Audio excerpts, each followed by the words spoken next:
Bonjour à tous. Suspension immédiate et pour une durée indéterminée de l'aide américaine à l'Ukraine. Voilà ce que vient de décider le président Donald J. Trump et voilà qui réjouit au plus haut point le gouvernement russe.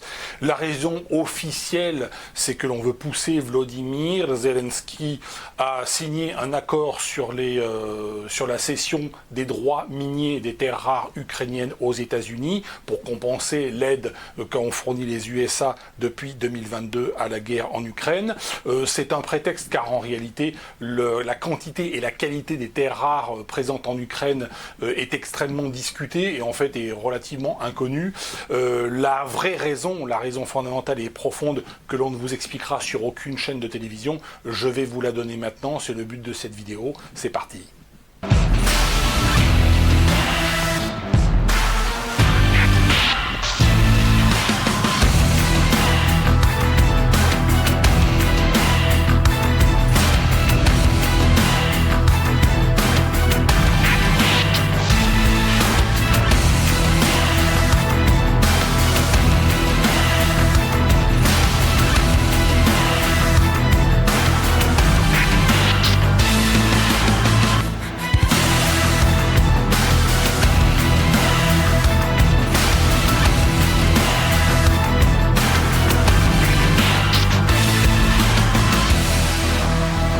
Pour comprendre ce qui se passe, il faut faire un petit peu d'économie.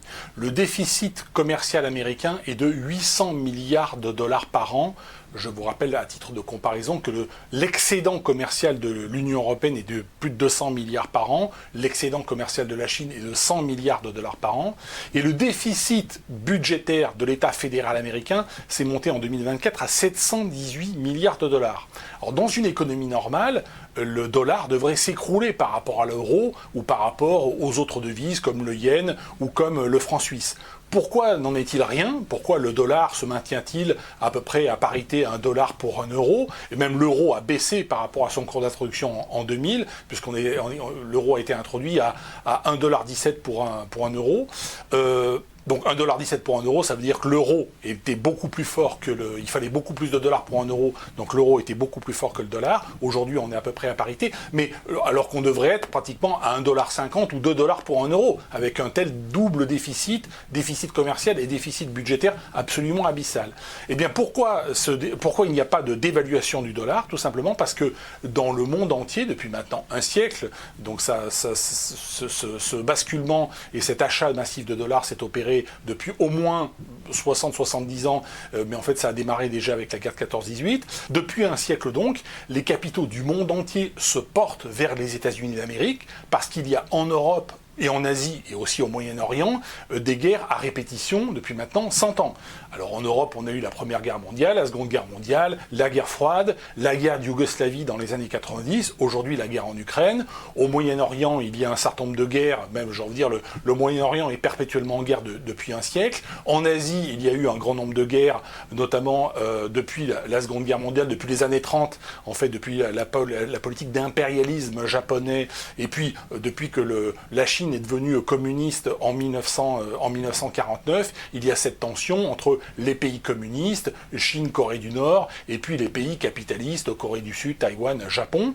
Donc les capitaux du monde entier se portent vers les États-Unis parce que c'est le continent sur lequel il n'y a plus de guerre. Il y a eu des guerres, naturellement, au XIXe siècle, la guerre de sécession, les fameuses guerres indiennes, il y a même eu la guerre britannico-américaine en 1812, qui a vu les Anglais débarquer à Washington et brûler la ville de Washington, c'est ce que peu de gens savent. Donc il y a eu des guerres au XIXe siècle, mais au XXe siècle, depuis le XXe siècle, les capitaux du monde entier se portent, lorsqu'ils veulent se sécuriser, vers les États-Unis. Voilà pourquoi, et voilà comment, les deux déficits jumeaux, à la fois déficit commercial et déficit budgétaires, sont financés, et voilà pourquoi le dollar ne s'écroule pas.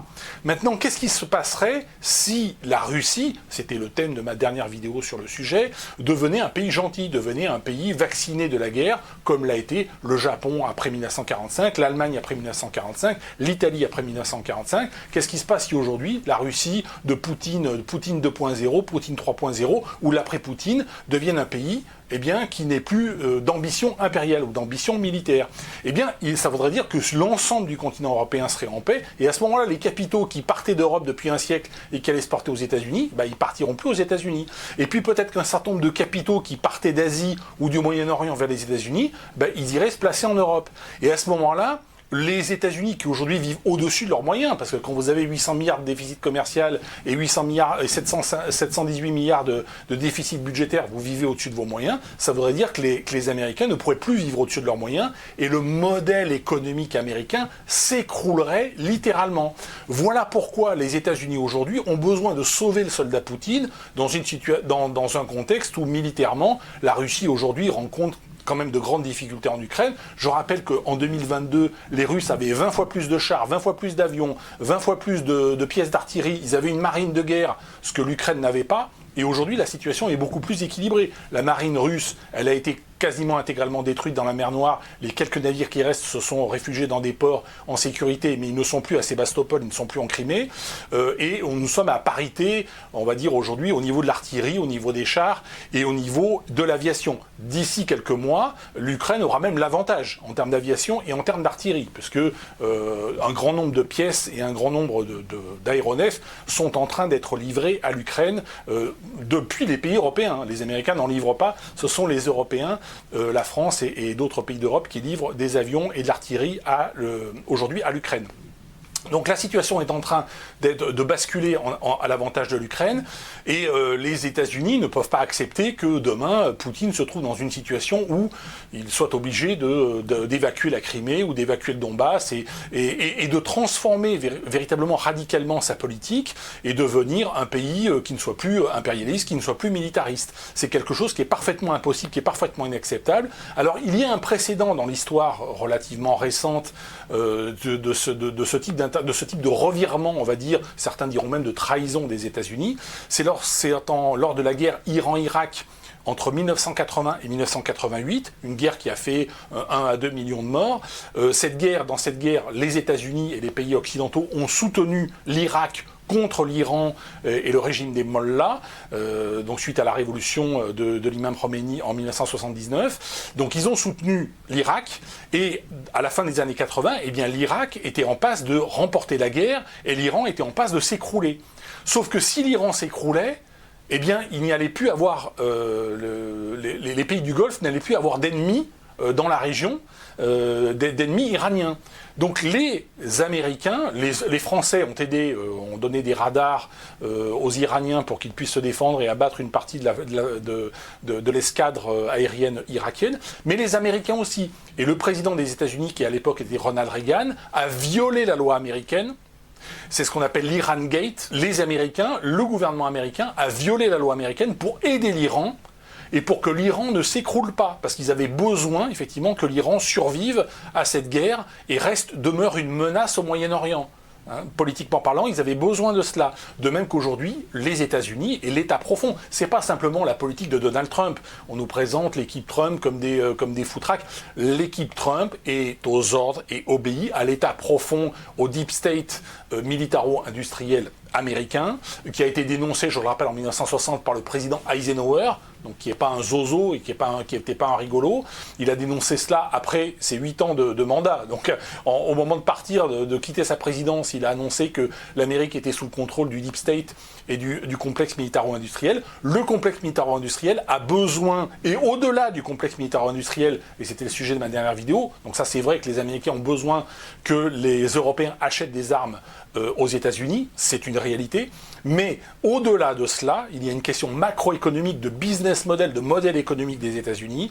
Les États-Unis d'Amérique ont besoin de la Russie comme étant une menace, comme étant une épée de Damoclès au-dessus de la tête des Européens, parce que tant qu'il y a cette épée de Damoclès, eh bien un grand nombre de capitaux vont se réfugier perpétuellement aux États-Unis et financer les déficits jumeaux, déficits commerciaux et déficits budgétaires américains, et éviter que le dollar ne s'écroule. Donc c'est absolument vital pour l'économie américaine que Poutine demeure une menace pour les Européens.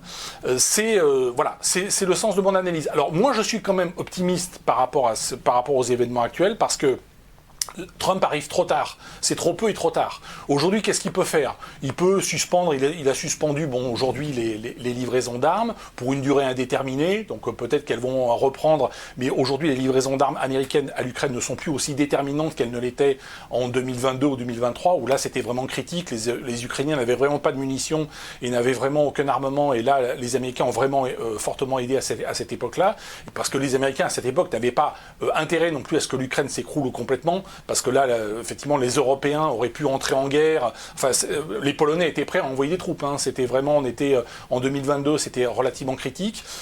Aujourd'hui, la situation est complètement inversée, mais j'ai envie de dire c'est trop tard. Je pense que la Russie, c'était le sens de ma dernière vidéo, mais je conclus avec cela, a été vaccinée des opérations extérieures suite à la guerre d'Afghanistan de 1979 à 1989. Aujourd'hui, les Russes n'acceptent plus que l'on puisse envoyer des conscrits dans un territoire outre-mer comme dans un pays extérieur comme l'était l'Afghanistan, mais ils n'acceptent pas non plus que l'on envoie des conscrits en Ukraine, parce que je rappelle que officiellement les oblasts ukrainiens ont été annexés par la Russie, ont été introduits dans la constitution russe, donc normalement Poutine pourrait envoyer des conscrits à Donetsk et à Lugansk et en Crimée, ce qu'il ne fait pas, parce qu'il sait que son opinion publique est contre. Il aurait pu envoyer également des conscrits à Koursk, parce que Koursk, c'est la Russie.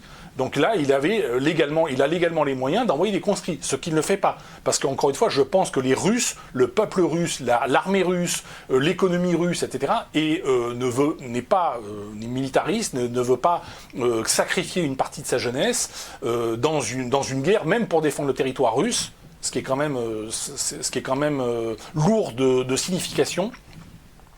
Et aujourd'hui, je pense que même si la guerre s'arrête tout de suite, et je l'ai dit il y a quelques jours, mais je maintiens ce que je dis, les Russes, pour moi, sont fondamentalement vaccinés de la guerre. Je ne pense pas que les Russes repartent en guerre dans 2-3 ans, comme tous les généraux nous l'annoncent, et toutes les personnes qui essaient de nous vendre qu'il faut réarmer l'Europe, qu'il faut passer à 3%, 4%, 5% du PIB pour l'armement. Je pense que ça, c'est parce que la Russie va nous envahir dans 3 ans. Je pense que ça, c'est fondamentalement du bidon. Les Russes n'auront ni les moyens, parce que la Russie aujourd'hui est ruinée, et elle est ruinée pour 30 ans.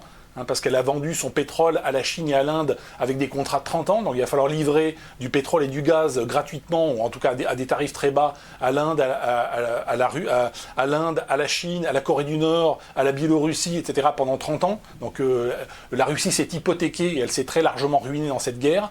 Je pense que la Russie n'aura ni les moyens ni la volonté de repartir en guerre, que ce soit en 2025, en 2026, ou dans 3 ans, ou en 2030. Ça j'y crois pas une seconde, et je pense que l'empire américain, de toute façon, il est aux abois. Alors c'est une bonne chose pour nous, hein, investisseurs en or, investisseurs en mines d'or, investisseurs en bitcoin et autres. C'est une excellente nouvelle.